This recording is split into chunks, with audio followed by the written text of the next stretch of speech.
السلام عليكم ورحمة الله وبركاته. بسم الله الرحمن الرحيم. الحمد لله رب العالمين. اللهم صل على سيدنا محمد وعلى آله وصحبه ومن تبعهم بإحسان إلى يوم الدين. أما بعد. പ്രിയമുള്ളവരെ, മുബ്തദിയായിട്ടുള്ള പെണ്ണുങ്ങളെ സുന്നികൾ കല്യാണം കഴിക്കുക, അതേപോലെ തിരിച്ചും അങ്ങനെയൊക്കെ ധാരാളം നടക്കുന്നുണ്ട്. പറ്റൂല എന്ന് ഞാൻ പറഞ്ഞപ്പോ അങ്ങനെയൊക്കെ ധാരാളം നടക്കുന്നുണ്ട് എന്നാണ് ഇപ്പൊ ഒന്നാമത്തെ വിഷയം. അതിനെനിക്ക് പറയാനുള്ള മറുപടി, ധാരാളം നടക്കുന്ന പലതും ഉണ്ട്. ആ നടക്കുന്നു എന്നത് അത് ഇസ്ലാമികമാണ് എന്നതിന്റെ തെളിവായി ദയവ് ചെയ്ത് മനസ്സിലാക്കരുത്. അങ്ങനെയാണെങ്കിൽ നമ്മളെ സമൂഹത്തിൽ പല വേണ്ടാത്തരം ചെയ്യുന്ന ആൾക്കാരുണ്ട്. അതൊക്കെ മതമായിട്ട് മനസ്സിലാക്കിയാൽ മോശമായി പോകും. ഓക്കെ. രണ്ടാമത്തത്, പറ്റുമെന്ന് പല പണ്ഡിതന്മാരും പറഞ്ഞിട്ടുണ്ട്, നിരവധി പ്രഭാഷണങ്ങളിൽ കേട്ടിട്ടുണ്ട് എന്നാണ്. പറ്റുമെന്ന് എന്തായാലും അത് ശരിയാണ് എന്ന് പണ്ഡിതന്മാരാരും പറയാൻ ഒരു സാധ്യതയുമില്ല. ഒന്നുകിൽ അവർ പറഞ്ഞത് നിങ്ങൾക്ക് മനസ്സിലായില്ല, അല്ലെങ്കിൽ പറഞ്ഞ ആളുകൾക്ക് ആ വിഷയത്തിൽ ശ്രദ്ധക്കുറവുണ്ടായി എന്ന് പറയാനേ എനിക്ക് സാധിക്കുകയുള്ളൂ. കാരണം ഞാൻ എന്റെ വക പറഞ്ഞതല്ല. ഫത്ഹുൽ മുഈൻ മുതൽ അങ്ങോട്ടുള്ള എല്ലാ ഫിഖ്ഹിന്റെ കിതാബും പരിശോധിച്ചാൽ കാണാൻ പറ്റും. ഒറ്റ ഉദാഹരണം, ഫത്ഹുൽ മുഈൻ മാത്രം ഞാൻ പറയാം. വല അഫീഫ വ സുന്നിയ, നല്ല പതിവ്രതയായിട്ടുള്ള തിന്മകളിലേക്കൊന്നും പോകാത്ത സ്ത്രീക്ക് കുഫുവക്കൂല, അതേപോലെ സുന്നിയായ പെണ്ണിനും കുഫുവക്കൂല ഗൈറുഹുമ, ഇവ രണ്ടുമല്ലാത്തവർ. മിൻ ഫാസിഖിനോ മുബ്തദീൻ, അഫീഫത്തിന്റെ എതിര് ഫാസിഖ് തമ്മാടി, മുബ്തദീന്റെ സുന്നിയത്തിന്റെ എതിര് മുബ്തദി പുത്തൻവാദി. അപ്പൊ പുത്തൻവാദി കുഫുവക്കൂല എന്ന് ഫത്ഹുൽ മുഈൻ മുതൽ അങ്ങോട്ടുള്ള എല്ലാ കിതാബിലും. അതാണ് ഞാൻ പറഞ്ഞത്, ഞാൻ എന്റെ വക പറഞ്ഞതല്ല മൊയ്തീൻ സാഹിബേ. അപ്പൊ അതിനെതിരിൽ ഇനി ആരെങ്കിലും പറഞ്ഞിട്ടുണ്ടെങ്കിൽ പറഞ്ഞ ആളുകൾ പറഞ്ഞത് ശരിയല്ല എന്ന് മനസ്സിലാക്കുക നിവൃത്തിയുള്ളൂ എന്നാണ് നമ്മൾ ഉൾക്കൊള്ളേണ്ടത്. അതിന്റെ അടിസ്ഥാനത്തിൽ ഒരു ചെറിയ കാര്യം കൂടെ ഞാൻ നിങ്ങളുടെ ശ്രദ്ധയിൽപ്പെടുത്താം. കേരളത്തിൽ ഈ ബിദ്അത്തുകാരിങ്ങനെ സജീവമായി വരുന്ന കാലഘട്ടങ്ങളിലൊക്കെ നേരത്തെ സുന്നിയായിരുന്ന പലരും പിന്നീട് ബിദ്അത്തിലേക്ക് ചേക്കേറിയപ്പോൾ സുന്നിയായുള്ള കാലത്ത് കല്യാണം കഴിച്ചു കൊടുത്ത പലരും അവര് ബിദ്അത്തിലേക്ക് പോയപ്പോ മകളെ തലാക്ക് ചെല്ലാൻ ആവശ്യപ്പെടുകയും തലാക്ക് വാങ്ങുകയും ചെയ്ത ധാരാളം സംഭവങ്ങൾ ഉണ്ടായിട്ടുണ്ട്. അതിന് വിസമ്മതിച്ച ആളുകളിൽ നിന്ന് ഫസ്ഖ് ചെയ്തുകൊണ്ട് ഒഴിവാക്കിയ സംഭവം ഉണ്ടായിട്ടുണ്ട്. ഉദാഹരണമായി കേരളത്തിലെ ഏറ്റവും വലിയ സൂക്ഷ്മാലുക്കളിൽപ്പെട്ട ഒരു മഹാപണ്ഡിതനായിരുന്നു അമാനത്ത് കോയണ്ണി മുസ്ലിയാർ നബറല്ലാഹു മർഖദ. മഹാനവറുകളുടെ മകളെ കല്യാണം കഴിച്ച മനുഷ്യൻ, അയാൾ പുത്തൻവാദിയായപ്പോൾ തലാക്ക് ചൊല്ലാൻ ആവശ്യപ്പെട്ടു, പക്ഷെ തലാക്ക് ചൊല്ലിയില്ല.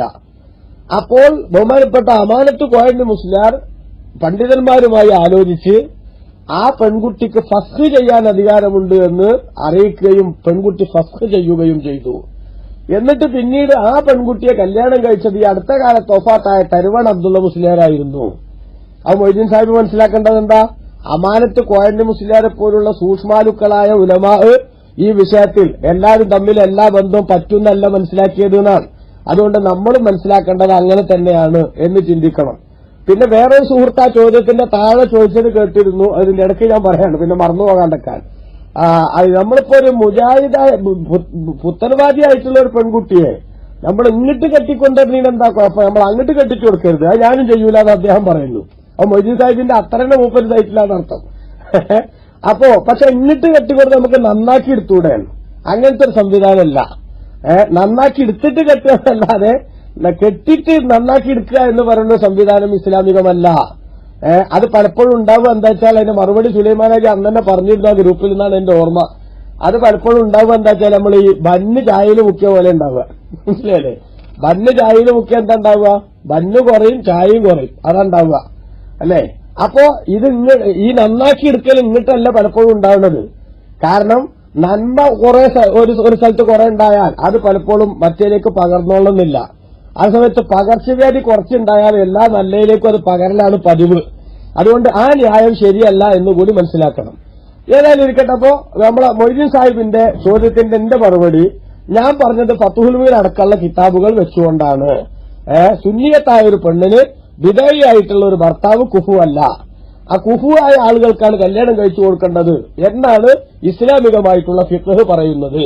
അതിന് വിരുദ്ധമായിട്ട് പറഞ്ഞു. അതേപോലെ തന്നെ പിന്നെ അദ്ദേഹം ചോദിക്കുന്നത്, തൗഹീദില് വ്യത്യാസമൊന്നുമില്ലല്ലോ, സുന്നി മുജാഹിദും ജമാഅത്തും ഒക്കെ തൗഹീദിൽ ഒന്നെന്നെയല്ലേ, കർമ്മത്തിലല്ലേ ചില അഭിപ്രായ വ്യത്യാസങ്ങൾ എന്നാണ്.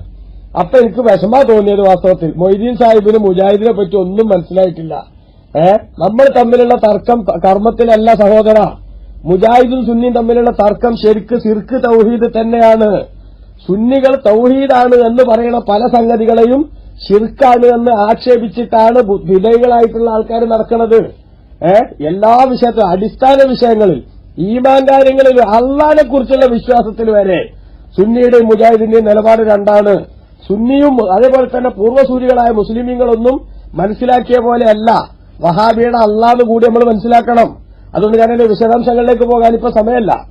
അപ്പൊ ഒറ്റ വാക്കിൽ ഞാൻ സൂചിപ്പിക്കുകയാണ്, സുന്നിയും മുജാഹിദും വെറും കർമ്മത്തിൽ മാത്രമല്ല തൗഹീദ് തന്നെയാണ് അഭിപ്രായ വ്യത്യാസം.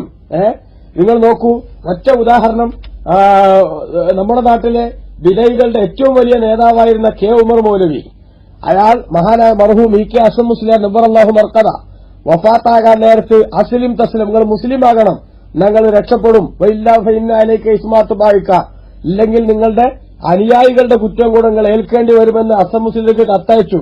ഇപ്പൊ നിങ്ങൾ മുസ്ലിം അല്ല എന്ന് പറഞ്ഞിട്ട് മനസ്സിലായോ? അതുകൊണ്ട് തൗഹീദ് വെറും കർമ്മത്തിലാ തർക്കെങ്കിൽ അങ്ങനത്തെ ഒരു കത്തയക്കാൻ പറ്റുമോ?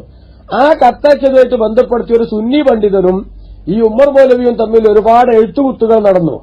ആ എഴുത്തുകുത്തുകൾ നടന്നപ്പോൾ അതിന്റെ ഒടുക്കത്തിൽ അയാൾ പറയാണ്, പിന്നെ സൽസബിൽ പുസ്തകം 1 ലക്കം 4 1993 ഡിസംബർ, അതിൽ ഉമർ മൗലവി പറയാണ്, മുസ്ലിയാർ ഒന്നുകൂടി കേട്ടോളിയിൽ, മുഹീദ്ദീൻ ഷേഖെ രക്ഷിക്കണേ എന്ന് തേടിയവൻ കാഫറാകുന്നു, അങ്ങനെ തേടാൻ ഉപദേശിക്കുന്നവനും കാഫറാകുന്നു, അതിന് വിരോധമില്ലെന്ന് പറഞ്ഞവനും കാഫറാകുന്നു, ആ വാദം ഉറപ്പിക്കാൻ വേണ്ടി ഖുർആനായത്ത് ദുർവ്യാഖ്യാനം ചെയ്ത് തെളിവ് കൊടുത്തവൻ 1000 വട്ടം കാഫറാകുന്നു, ഖുർആന്റെ അർത്ഥം പറയാൻ പാടില്ലെന്ന് പറഞ്ഞവൻ കാഫറാകുന്നു, അങ്ങനെയുള്ളവരോട് അസ്ലിം തസ്ലിം എന്ന് പറയാൻ പാടില്ലെന്ന് പറഞ്ഞവനും കാഫറാകുന്നു, ശേഷം വഴിയെ എന്ന വെല്ലുവിളിയാണ് ഈ മൗലവി നടത്തിയത്.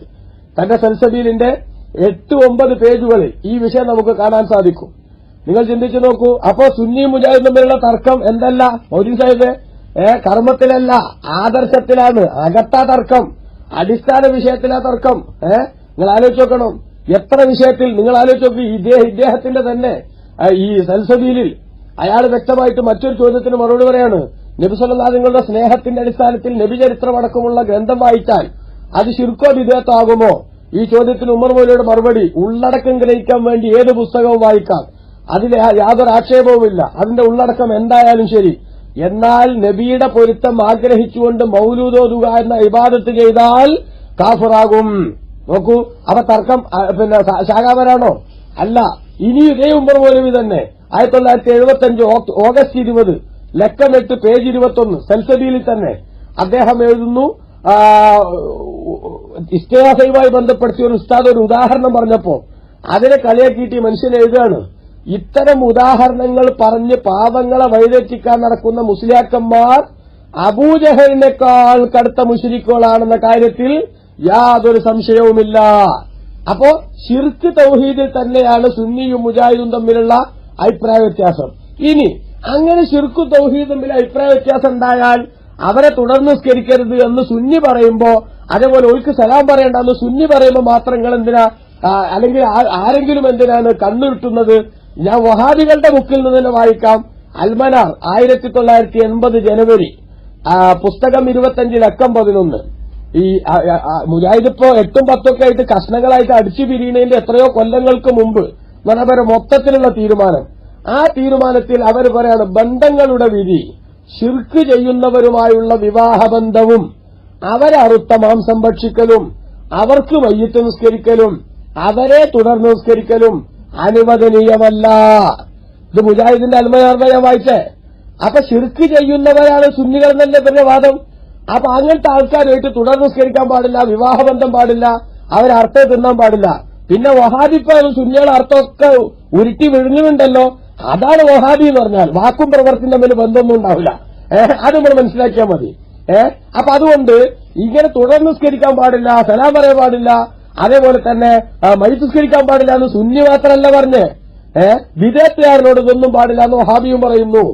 ഇനി നിങ്ങൾ നോക്ക്, ഇതിന്റെ തന്നെ ഞാൻ നേരത്തെ വായിച്ച 1980 ജനുവരി യിലെ അൽമനാറിന്റെ 14-ാമത്തെ പേജിലാണ്, 14-15 പേജിലെ നേരത്തെ ഞാൻ വായിച്ചത്. ഇനി 16-17 പേജുകൾ പരിശോധിച്ചാൽ കാണാം. അപ്പോൾ ശിർക്ക് ചെയ്തവൻ അറുത്ത മാംസം ശവത്തിന്റെ വിധിക്കർഹമാണ്. ഇനി അള്ളാഹുവിന്റെ പേർ ഉച്ചരിച്ചിട്ടുണ്ടെങ്കിലും ശരി, കാരണം അവരുടെ ബിസ്മി ചൊല്ലൽ അസ്ഥാനത്താണ്, അതിനൊരു പ്രതിഫലനവുമില്ല. അപ്പൊ സുന്നി ബിസ്മി ചൊല്ലിയിട്ടും കാര്യമല്ല, അർത്ഥത്തിൽ ശരിയല്ല എന്നാണ് വഹാബിയുടെ വാദം. ഇനി സുന്നികളായിട്ടുള്ള ഉലമാക്കള്, ഇമാമിങ്ങള്, അവര് നേരത്തെ ബിദ്അത്തുകാരോട് എന്ത് സമീപനം സ്വീകരിക്കണം എന്ന് വ്യക്തമായി വിശദീകരിച്ചിട്ടുണ്ട്.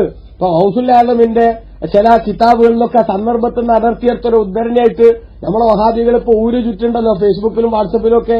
ആ ഷെയ്ഖ് ജീലാനി തങ്ങളുടെ കിതാബായ ഉന്യത്തു താലിബീൻ, ആ ഉന്യത്ത് എന്ന് പറയുന്ന ഗ്രന്ഥം, ആ ഗ്രന്ഥത്തിന്റെ 165-ാമത്തെ പേജിൽ ബഹുമാനപ്പെട്ട ജീലാനി തങ്ങൾ തന്നെ വിശദീകരിക്കുന്നു.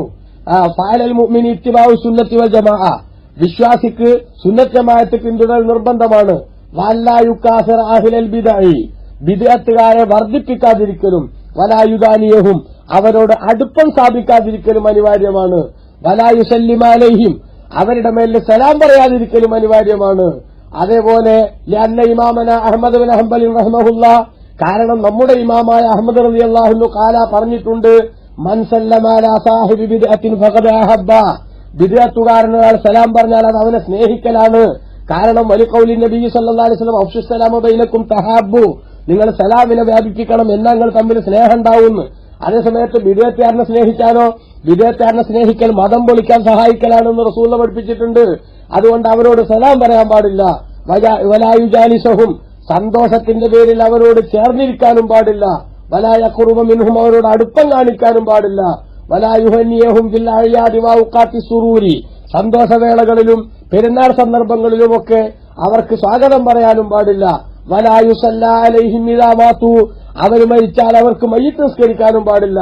വലായുതറഹമ അലൈഹിം ഇദാ ദുകിറു, അവരുടെ പേര് കേൾക്കുമ്പോൾ അനുഗ്രഹത്തിന് പ്രാർത്ഥിക്കാനും പാടില്ല. ബൽ യുബായിനുഹും വയുആദിഹിം ഫില്ലാഹി അസ്സ വജല്ല, മറിച്ച് അവരോട് എതിരാവുകയും അവരോട് മനസ്സിൽ ശത്രുത കാത്തു സൂക്ഷിക്കുകയും ചെയ്യണം.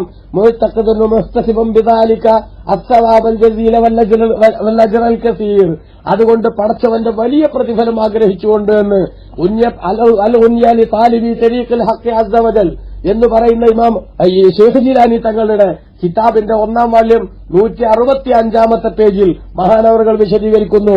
അപ്പൊ ഇവർക്ക് കല്യാണം നടത്തണ്ടെന്ന് നമ്മൾ മാത്രം പറഞ്ഞതല്ല എന്ന് മൊയ്തീൻ സാഹിബ് നിങ്ങൾ മനസ്സിലാക്കണം. അതുകൊണ്ട് ഇതിനെതിരിൽ ഏതെങ്കിലും പണ്ഡിതൻ പ്രസംഗിച്ചിട്ടുണ്ടെങ്കിൽ ആ പണ്ഡിതന് അബദ്ധം പറ്റി നിങ്ങൾ മനസ്സിലാക്കിക്കോളൂ, അയാൾ പ്രസംഗിച്ചത് ശരിയല്ല എന്ന് ചിന്തിച്ചോളൂ എന്ന് മാത്രമാണ് അവിടെ പറയാനുള്ളത്. പിന്നെ നിങ്ങൾ എന്തേ പിന്നെ നിങ്ങൾ പറഞ്ഞത് അപ്പൊ സലാം പറയലും ആ വിഷയങ്ങളൊക്കെ ആയില്ലേ. ഇനി ഞാൻ എന്റെ വക പറഞ്ഞല്ല, നിങ്ങൾ ആലോചിച്ച് നോക്കൂ. സമസ്ത കേരള ജമിയത്തുൽ ഉലമ എന്ന് പറയുന്ന മഹത്തായ പണ്ഡിത സംഘടന, ആ പണ്ഡിത സംഘടനയിൽ ഇന്ന് കാണുന്ന ഭിന്നിപ്പൊക്കെ വരുന്നതിന്റെ വർഷങ്ങൾക്ക് മുമ്പ് പർവ്വത സമാനരായ പണ്ഡിതന്മാർ, മഹാന്മാരായ ജമിയത്തുൽ ഉലമയുടെ നേതാക്കന്മാർ അവരൊരുമിച്ച് കൂടിയിട്ട് അവരുടെ ഒരു ഫത്വ മഹാനായ MA ഉസ്താദ് തന്റെ സംയുക്ത കൃതികൾ എന്ന് പറയുന്ന പുസ്തകത്തിൽ, ഇന്ന് നമുക്ക് ആ സംയുക്ത കൃതികളിൽ കാണും, MA ഉസ്താദ് റദ്ദുൽ മൗദൂദിയ എന്ന പേരിൽ എഴുതിയ പുസ്തകത്തിൽ ഉസ്താദ് തന്നെ എടുത്തു കൊടുത്തിട്ടുള്ള ഒരു ഭാഗം ഞാൻ നിങ്ങളെ കേൾപ്പിക്കുന്നു. കേരളത്തിലെ പ്രധാനപ്പെട്ട 8 ആലിമീങ്ങൾ 1953 മാർച്ച് 27 പെരിന്തൽമണ്ണയിൽ സമ്മേളിച്ചു. ആ മാർച്ച് 20 കാര്യവട്ടത്ത് വെച്ച് സ്ഥലത്തെയും പരിസര പ്രദേശങ്ങളിലെയും പൌരപ്രധാനികൾ ഒത്തുചേർന്ന് എടുത്ത തീരുമാനപ്രകാരം നേരത്തെയുള്ള ക്ഷണമനുസരിച്ചായിരുന്നു ഈ യോഗം. ഇവിടെ വെച്ച് വഹാബി മൗദൂദി എന്നീ വിഭാഗങ്ങളുമായി ദീനിയായ വിഷയങ്ങളിൽ സ്വീകരിക്കേണ്ട നിലപാടിനെക്കുറിച്ച് ചോദിച്ചപ്പോൾ പ്രസ്തുത പാർട്ടികളുടെ പ്രസിദ്ധീകരണങ്ങൾ നന്നായി പരിശോധിച്ച ശേഷം കൊടുത്ത മറുപടി ഇപ്രകാരമായിരുന്നു. മൊയ്തീൻ സാഹിബ് കാത് തുറന്ന് കേട്ടോളൂ നിങ്ങൾ. സുആലിൽ വിവരിച്ച ഇരു കക്ഷികളും ദീനിന്റെ അയിമ്മത്തിന്റെ കിതാബുകളിൽ സ്ഥിരപ്പെടുത്തിയ ഹുക്കുമുകളെ റദ്ദാക്കിയവരും അതിനെതിരായി പല വാദങ്ങളും ഉന്നയിച്ച് ജനങ്ങളെ വഴിപഴപ്പിക്കുന്നവരുമായതിനാൽ അവർ സംശയം തീർന്ന മുബ്തദിഉകളും മുഫ്സിദീങ്ങളുമായതുകൊണ്ട് അവരോട്, അഥവാ വഹാബി മൗദൂദികളോട് മുബ്തദിഉകളുമായി പെരുമാറേണ്ടുന്ന നിലയിൽ പെരുമാറൽ നിർബന്ധമാണെന്നതിൽ സംശയമില്ല. മുബ്തദിഉകളുമായി പെരുമാറേണ്ട ചുരുക്കം ചില സംഗതികൾ താഴെ ചേർക്കാം. അവരുമായി കൂടി പെരുമാറാതിരിക്കുക, അവരെ കണ്ടുമുട്ടിയാൽ സലാം ചൊല്ലാതിരിക്കുക, അവർ സലാം ചൊല്ലിയാൽ മടക്കാതിരിക്കുക, അവരുമായി വിവാഹബന്ധം നടത്താതിരിക്കുക, അവരെ പിന്തുടർന്ന് നിസ്കരിക്കാതിരിക്കുക. ഇത്രയും കാര്യങ്ങൾ ആ പണ്ഡിതന്മാരിൽ കൂടിയ 1953 മാർച്ച് 27 പെരിന്തൽമണ്ണയിൽ സമ്മേളിച്ചു നടത്തിയിട്ടുള്ള ആ സമ്മേളനത്തിൽ സദഖത്തുള്ള ഉസ്താദ് അടക്കമുള്ള പണ്ഡിതന്മാർ കൂടിയെടുത്ത തീരുമാനമാണ്. അതുകൊണ്ട് പ്രിയപ്പെട്ട സഹോദര, നമ്മൾ മനസ്സിലാക്കേണ്ടത് ഈ പണ്ഡിതന്മാർക്കൊക്കെ അബദ്ധം പറ്റി. ഈ ബിദഅത്തുകാരുടെ അന്വേഷണമായി ചില അൽമനാണെന്ന്, അപ്പൊ അത് സുന്നി മാത്രം പറഞ്ഞതല്ല. ബിദഅത്തുകാരാണോ വഹാബി ബിദഅത്തുകാരുടെ കാര്യത്തിൽ സുന്നിക്കൊരു തർക്കമല്ല. മൊയ്തീൻ സാഹിബിന് സംശയം ഉണ്ടാകേണ്ടതുമില്ല. അതുകൊണ്ട് നമ്മൾ വസ്തുതയെ കാണാൻ ശ്രമിക്കുക. അള്ളാന്റെ ദീനിനു വേണ്ടി പടച്ചോന്റെ എതിരാളികളായിട്ടുള്ള ആളുകളാണ് അവരോട് നമ്മൾ മതത്തിന്റെ പേരിൽ പടച്ചോന്റെ പൊരുത്തത്തിനു വേണ്ടി വെറുപ്പ് പ്രകടിപ്പിക്കണം. അള്ളാഹു തആല നിങ്ങൾക്കും നമുക്കൊക്കെ ഈമാൻ ഉറപ്പിച്ചു തരട്ടെ. ആമീനെന്ന് ദുആ ചെയ്യുന്നു. ബഹുമാനപ്പെട്ട ഇമാം ഷെയ്ഖ് ജീലാനി തങ്ങൾ വിദേത്തുകാരനെ സ്നേഹിക്കുന്നത് മനസ്സിന്റെ ഉള്ളിലുള്ള ഈമാനിന്റെ വെളിച്ചം അത് കെട്ടുപോകാൻ കാരണമാണെന്ന് ഉണർത്തിയിട്ടുണ്ടെന്ന് കൂടി നസീഹത്തിന്റെ പേരിൽ മൊയ്തീൻ സാഹിബിനെയും അതേപോലെ ഇത് കേൾക്കുന്നവരെ ഞാൻ ഉണർത്തുന്നു. അള്ളാഹു നമുക്കെല്ലാം നല്ലത് ഉൾക്കൊള്ളാൻ തൗഫീഖ് നൽകട്ടെ. ആമീൻ. വസല്ലല്ലാഹു അലാ സയ്യിദിനാ മുഹമ്മദിൻ വഅലാ ആലിഹി വസഹ്ബിഹി അജ്മഈൻ. വൽഹംദുലില്ലാഹി റബ്ബിൽ ആലമീൻ. അസ്സലാമു അലൈക്കും.